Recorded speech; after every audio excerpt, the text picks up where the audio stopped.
First Book of Samuel. 1 Samuel, chapter 1.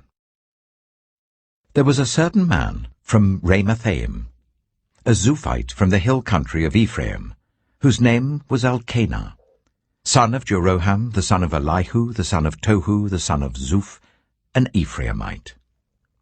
He had 2 wives. One was called Hannah, and the other Peninnah.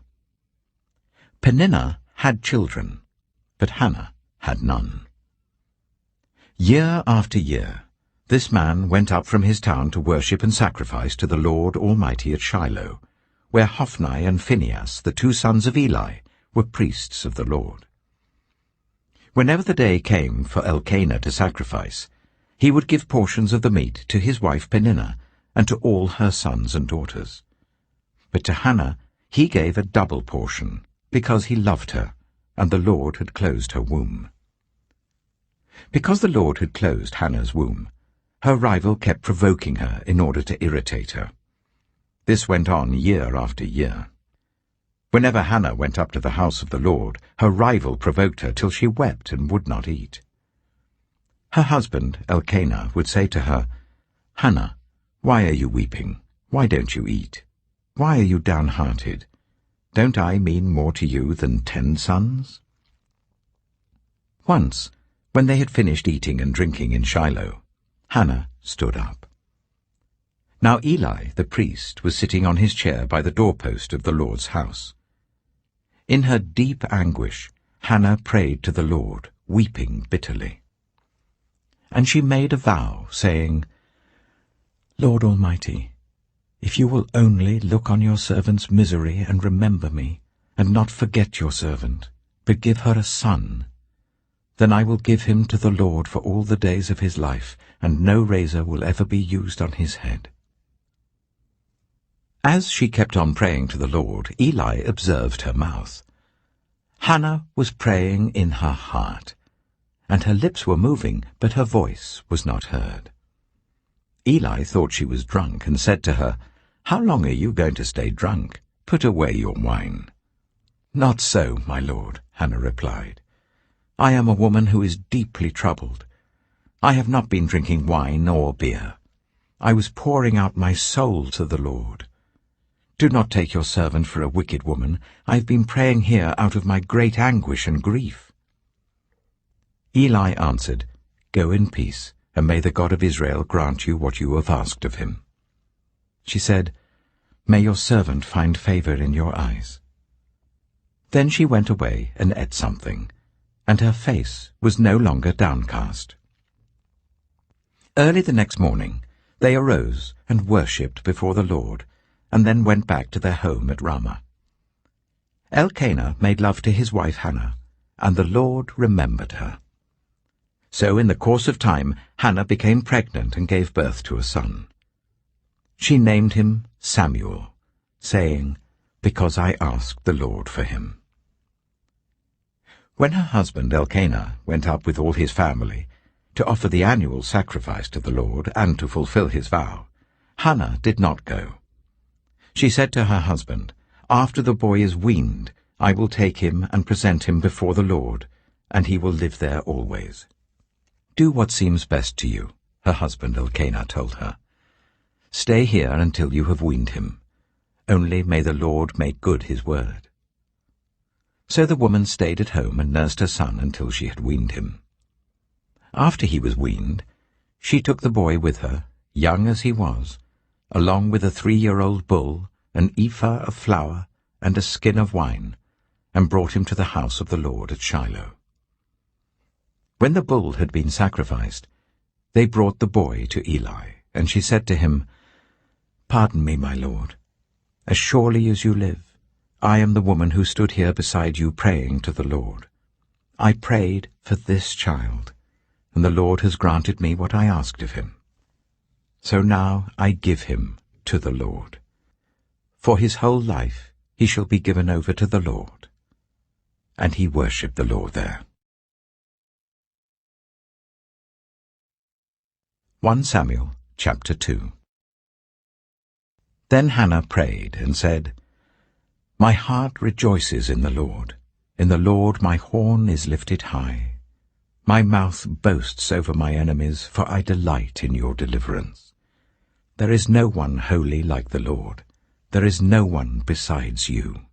There is no rock like our God. Do not keep talking so proudly, or let your mouth speak such arrogance. For the Lord is a God who knows, and by him deeds are weighed.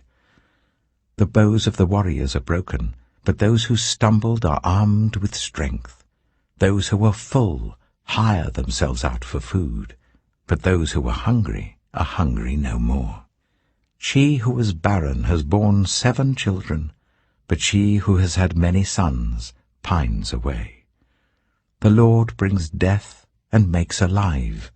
He brings down to the grave and raises up. The Lord sends poverty and wealth. He humbles and he exalts. He raises the poor from the dust and lifts the needy from the ash heap. He seats them with princes and makes them inherit a throne of honor. For the foundations of the earth are the Lord's. On them he has set the world. He will guard the feet of his faithful servants, but the wicked will be silenced in the place of darkness. It is not by strength that one prevails. Those who oppose the Lord will be broken. The Most High will thunder from heaven. The Lord will judge the ends of the earth. He will give strength to his king and exalt the horn of his anointed. Then Elkanah went home to Ramah, but the boy ministered before the Lord under Eli the priest. Eli's sons were scoundrels. They had no regard for the Lord. Now it was the practice of the priests that whenever any of the people offered a sacrifice, the priest's servant would come with a 3-pronged fork in his hand while the meat was being boiled, and would plunge the fork into the pan or kettle or cauldron or pot. Whatever the fork brought up, the priest would take for himself. This is how they treated all the Israelites who came to Shiloh. But even before the fat was burned, the priest's servant would come and say to the person who was sacrificing, "Give the priest some meat to roast. He won't accept boiled meat from you, but only raw." If the person said to him, "Let the fat be burned first, and then take whatever you want," the servant would answer, "No, hand it over now. If you don't, I'll take it by force." This sin of the young men was very great in the Lord's sight, for they were treating the Lord's offering with contempt. But Samuel was ministering before the Lord, a boy wearing a linen ephod. Each year his mother made him a little robe and took it to him, when she went up with her husband to offer the annual sacrifice. Eli would bless Elkanah and his wife, saying, "May the Lord give you children by this woman to take the place of the one she prayed for and gave to the Lord." Then they would go home. And the Lord was gracious to Hannah. She gave birth to 3 sons and 2 daughters. Meanwhile, the boy Samuel grew up in the presence of the Lord. Now Eli, who was very old, heard about everything his sons were doing to all Israel, and how they slept with the women who served at the entrance to the tent of meeting. So he said to them, "Why do you do such things? I hear from all the people about these wicked deeds of yours. No, my sons, the report I hear spreading among the Lord's people is not good. If one person sins against another, God may mediate for the offender. But if anyone sins against the Lord, who will intercede for them?" His sons, however, did not listen to their father's rebuke, for it was the Lord's will to put them to death. And the boy Samuel continued to grow in stature and in favor with the Lord and with people. Now a man of God came to Eli and said to him, "This is what the Lord says. Did I not clearly reveal myself to your ancestors' family when they were in Egypt under Pharaoh? I chose your ancestor out of all the tribes of Israel to be my priest, to go up to my altar, to burn incense, and to wear an ephod in my presence. I also gave your ancestors' family all the food offerings presented by the Israelites. Why do you scorn my sacrifice and offering that I prescribed for my dwelling? Why do you honor your sons more than me, by fattening yourselves on the choice parts of every offering made by my people Israel? Therefore the Lord, the God of Israel, declares, I promised that members of your family would minister before me forever. But now the Lord declares, far be it from me. Those who honor me I will honor, but those who despise me will be disdained. The time is coming when I will cut short your strength, and the strength of your priestly house, so that no one in it will reach old age, and you will see distress in my dwelling. Although good will be done to Israel, no one in your family line will ever reach old age. Every one of you that I do not cut off from serving at my altar, I will spare only to destroy your sight and sap your strength, and all your descendants will die in the prime of life. And what happens to your 2 sons, Hophni and Phinehas, will be assigned to you. They will both die on the same day. I will raise up for myself a faithful priest, who will do according to what is in my heart and mind. I will firmly establish his priestly house, and they will minister before my anointed one always. Then everyone left in your family line will come and bow down before him for a piece of silver and a loaf of bread, and plead, appoint me to some priestly office, so that I can have food to eat. 1 Samuel chapter 3. The boy Samuel ministered before the Lord under Eli. In those days the word of the Lord was rare. There were not many visions. One night, Eli, whose eyes were becoming so weak that he could barely see, was lying down in his usual place. The lamp of God had not yet gone out, and Samuel was lying down in the house of the Lord where the ark of God was.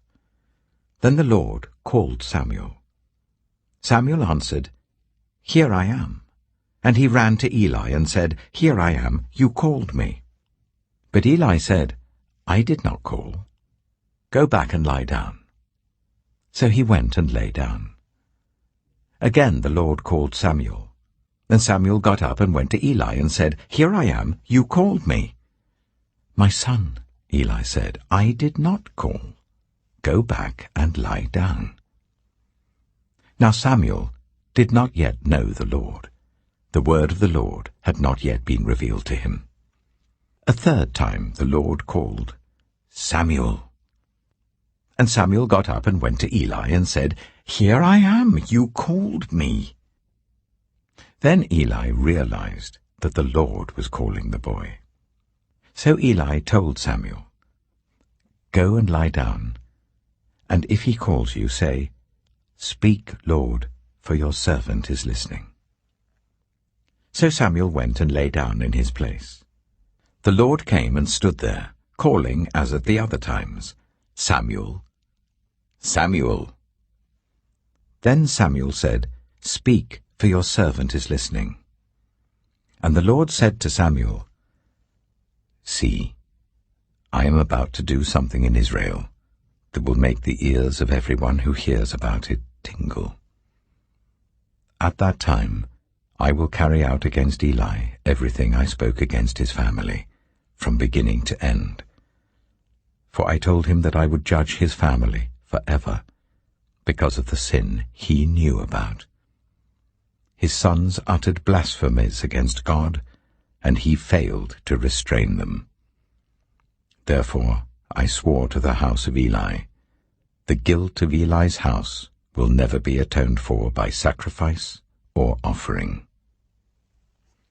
Samuel lay down until morning, and then opened the doors of the house of the Lord. He was afraid to tell Eli the vision, but Eli called him and said, Samuel, my son. Samuel answered, Here I am. What was it he said to you? Eli asked. Do not hide it from me. May God deal with you, be it ever so severely, if you hide from me anything he told you. So Samuel told him everything, hiding nothing from him. Then Eli said, He is the Lord. let him do what is good in his eyes. The Lord was with Samuel as he grew up, and he let none of Samuel's words fall to the ground. And all Israel from Dan to Beersheba recognized that Samuel was attested as a prophet of the Lord. The Lord continued to appear at Shiloh, and there he revealed himself to Samuel through his word.